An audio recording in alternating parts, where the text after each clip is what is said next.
Boa noite. Seja bem-vindo ao programa Parlamento. A Assembleia da República aprovou o orçamento retificativo e é o segundo que o Governo leva à Assembleia da República. O ministro Vítor Gaspar admitiu que não devia ter dado prioridade à consolidação orçamental e à estabilização financeira sem apostar primeiro na transformação da administração pública. O representante da República defendeu ontem o voto dos imigrantes nas legislativas regionais. O presidente Cavaco Silva centrou o seu discurso no 10 de junho no desenvolvimento da agricultura. São estes os assuntos que vamos hoje tratar com os deputados da Madeira na Assembleia da República. Vamos começar consigo, Dr. Rui Barreto. Qual é a sua escolha? Bom, em primeiro lugar, cumprimentar os telespectadores e os dois temas que eu escolhi. Um primeiro tem a ver com um projeto que o CDS Madeira desenvolveu, em boa hora, com o CDS Solidário, que consistiu numa proposta que o CDS apresentou à Assembleia Regional para que fosse reduzidas as verbas para os partidos. E o CDS foi consequente com essa proposta, que foi rejeitada, e aplicou 30% do dinheiro que recebe num projeto de apoio a pessoas com dificuldades e com carências económicas. Apoio alimentar, apoio escolar e apoio em vales de farmácia. Desde que o CDS apresentou este programa, já apoiou cerca de 3.500 famílias com carências, e este é um bom exemplo que nos deve mobilizar também aqui na região.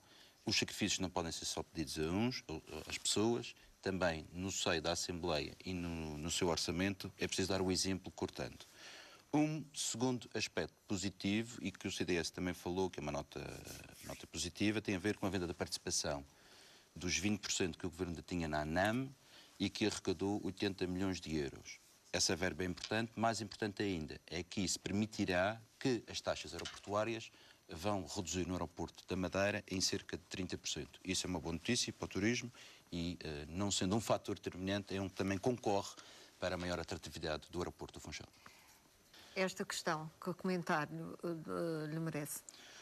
Bom, em primeiro Esta lugar, situação, a decisão da Comissão Arbitral. Em primeiro lugar, dizer que esta convocação desta greve podia, eventualmente, isto ser feito muito arregimentado, digamos, pelos sindicatos que representam a classe, poderia ter sido convocada para uma data em que não tivesse os exames de 12º ano de português. Parecia mais razoável, até pelas razões que foram aqui enunciadas.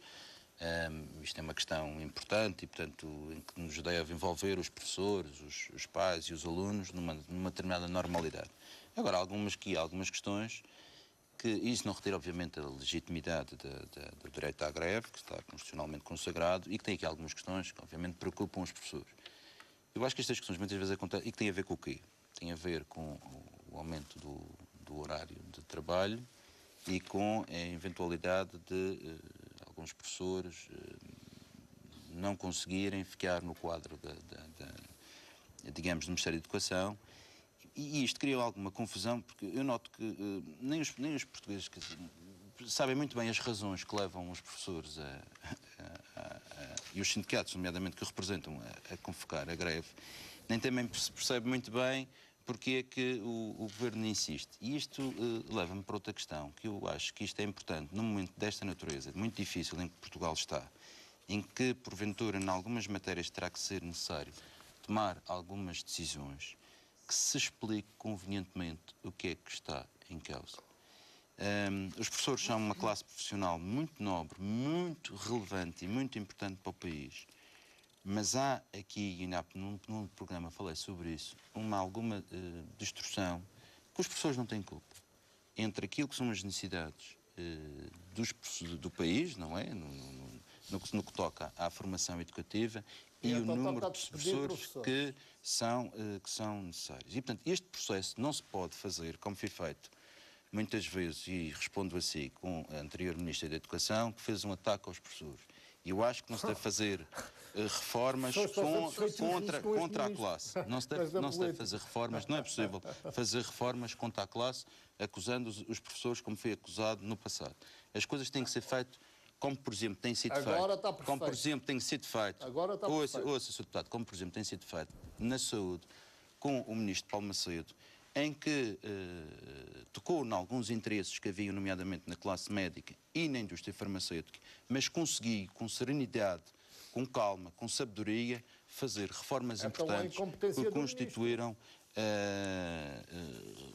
adaptaram os recursos àquilo que vive hoje o país sem criar grande problema. E o que eu espero é que o Ministro encontre, juntamente com a classe, plataformas em que se consiga fazer e as pessoas cá fora entendam o que é que está em causa. Que eu acho que há aqui alguma distorção e que se as coisas forem explicadas convenientemente e entendíveis, nós conseguiremos fazer, ou o Governo melhor conseguirá fazer, um processo que eu julgo que, em alguns aspectos, que terá que ser feito. Este retificativo vai ajudar a resolver algum desacerto de contas e de previsões, que aqui ou não, ou pelo contrário? Em primeiro lugar, eu quero explicar o que é o orçamento retificativo, porque quem ouviu o deputado Jacinto Serrão fica com sim, você sabe melhor do que eu que é um orçamento com o vício de votar contra tudo, fica com a impressão sabe muito melhor do que eu que este orçamento retificativo é apenas por causa da questão aqui dos indicadores macroeconómicos, embora não deixe de ter alguma razão sobre isso, e aliás, essa também foi uma das razões que levou a votar contra o orçamento. O orçamento retificativo, como o próprio nome diz, retifica o orçamento de 2013. E, portanto, se o Tribunal Constitucional, como disse o deputado Jacinto Serrão, decretou em constitucionalidade 4 normas e que o valor dessas 4 normas significam 1.274 milhões de euros, significa que há um aumento da despesa. E este orçamento vai encontrar medidas substitutivas para aquelas que, por via da decisão do Tribunal Constitucional, o Governo será obrigado a repor. E será obrigado a repor o quê? Não é só isso. O subsídio de férias. O subsídio de férias. É conversa? Não, conversa. Desculpe, Sr. Deputado Jacinto Serrão. Isto não é conversa. Vai repor o subsídio de férias e vai repor o 14º mês aos pensionistas. Para além de que este orçamento retificativo tem aqui também o componente de contratos-programa com os hospitais, tem também aqui componente para reforço da conta da Segurança Social e aqui vai um pouco de encontro àquilo que disse o deputado Jacinto Serrão, que tem a ver com digamos, indicadores macroeconómicos que foram revistos em função do tempo em que está. Mas já foram revistos anteriormente. E foram revistos pouco mais de 60 dias após a aprovação do orçamento. Mas há também verbas para a Segurança Social, as verbas porquê que para a Segurança Social? Especialmente destes encargos sociais? Porque este orçamento foi baseado, por exemplo, nessa questão que estava a falar, para uma taxa de desemprego previsível na ordem dos 16,4%. Ora, o Governo... 16,4%.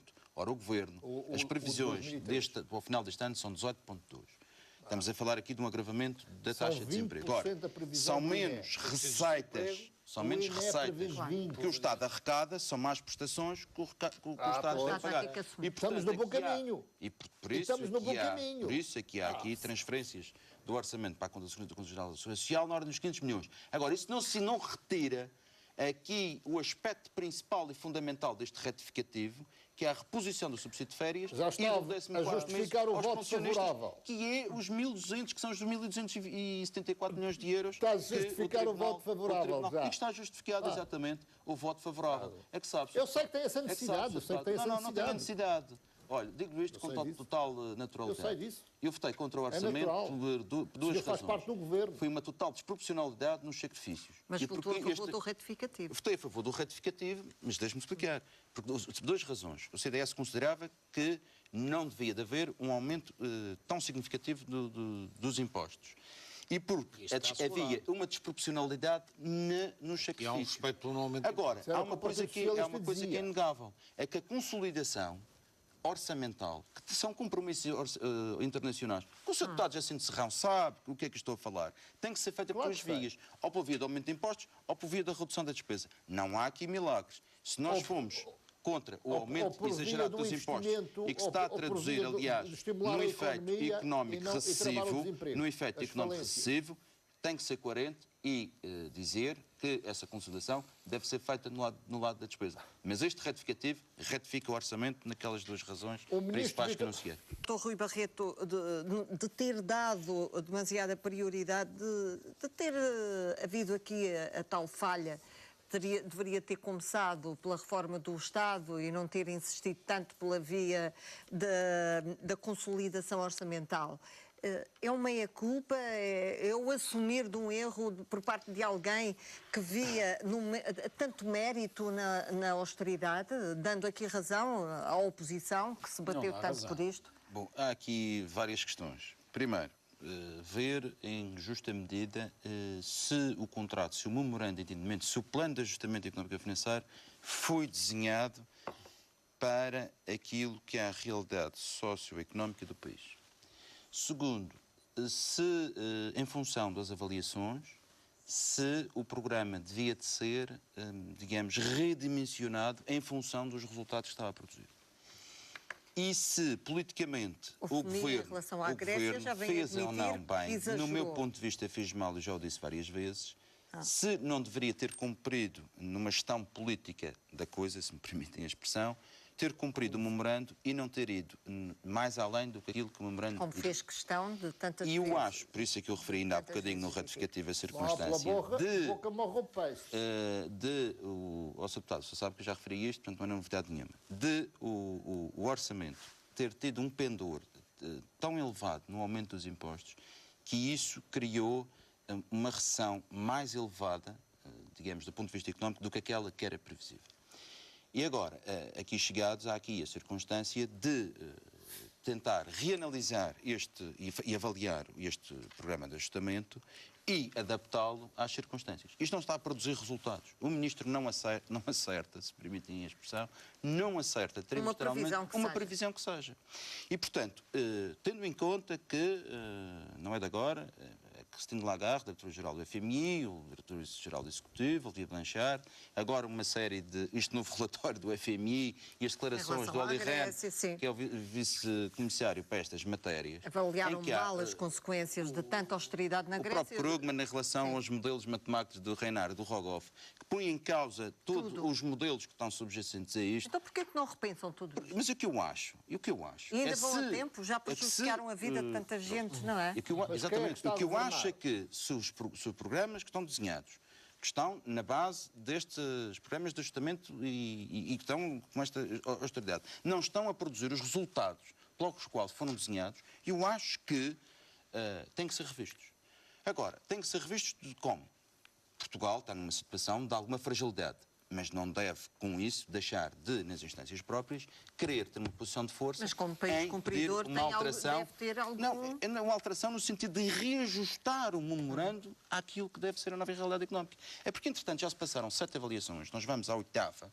Portugal está a cumprir, diga-se, com lisura. Já teve reajustamento. E já teve alguns reajustamentos na questão do déficit, no déficit e no aumento dos prazos. Mas é verdade que nas taxas? E nas taxas. Aliás, o ratificativo tem aqui 300 e tal milhões para isso. A verdade é que os pressupostos que estão na base disto não estão a produzir os resultados. Os multiplicadores não estão a atuar, não estão a produzir os resultados. E isto, Portugal deve ter uma posição firme, deve ter uma posição, neste caso, mais colada à Irlanda, no sentido de inviabilizar. E aqui é que eu acho que é importante, quer o Partido Socialista, os partidos que fazem parte das grandes famílias europeias, como é o Partido Social Democrata, o CDS, no PPE e o Partido Socialista, no sentido de, no decisório, no diretório europeu, colocar esta questão para que se encontre aqui uma forma de fazer o ajustamento de uma forma mais suave e não desta como está a ser feita. Considero que os portugueses que estão espalhados pelo mundo, sendo portugueses de corpo inteiro, deviam ter o direito ao voto, e dizer que na proposta de revisão constitucional sobre esta matéria que foi entregue pelo CDS está precisamente esta questão de poderem, dos madeirenses, dos portugueses que estão espalhados pelo mundo, poderem exercer o direito de voto. Mas já votam o nosso tempo chegou ao fim, o programa Parlamento regressa de hoje a 15 dias. Até lá, fique bem.